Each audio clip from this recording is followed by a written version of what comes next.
PCOD diagnose ചെയ്യുന്ന സമയത്ത് നമുക്ക് ബോണസ് ആയിട്ട് കിട്ടുന്ന മറ്റൊന്നാണ് ഫാറ്റി ലിവർ എന്നുള്ളത്. PCOD ഉള്ള ഒരുവിധം ആളുകളിലൊക്കെ ഫാറ്റി ലിവറും കാണാറുണ്ട്. എന്തുകൊണ്ടാണ് ഇത് രണ്ടും ഒരുമിച്ച് വരുന്നത് എന്ന് നമുക്കൊന്ന് നോക്കാം. അതിൽ ഏറ്റവും പ്രധാനപ്പെട്ടത് PCOD ഉള്ള സ്ത്രീകളിലെ ഒരു 50 മുതൽ 80% വരെ ആളുകളിൽ ഇൻസുലിൻ റെസിസ്റ്റൻസ് എന്ന ഒരു അവസ്ഥ കാണാറുണ്ട്. ഈ ഒരു അവസ്ഥ ഫാറ്റി ലിവറിന്റെ ഒരു പ്രധാന കാരണമാണ്.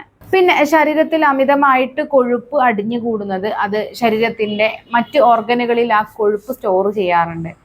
അത് കരളിൽ സ്റ്റോർ ചെയ്യുമ്പോൾ അത് ഫാറ്റി ലിവർ ആയിട്ട് മാറുന്നു. അതുപോലെയാണ് PCOD ഉള്ള ആളുകളിൽ അമിതമായിട്ട് ആൻഡ്രജൻ അല്ലെങ്കിൽ പുരുഷ ഹോർമോൺ കാണുന്നുണ്ട്. ഈ പുരുഷ ഹോർമോൺ ഇൻസുലിൻ റെസിസ്റ്റൻസിന് കാരണമാവുകയും അതിന്റെ ഭാഗമായിട്ട് ഫാറ്റി ലിവർ ഉണ്ടാവുകയും ചെയ്യുന്നുണ്ട്.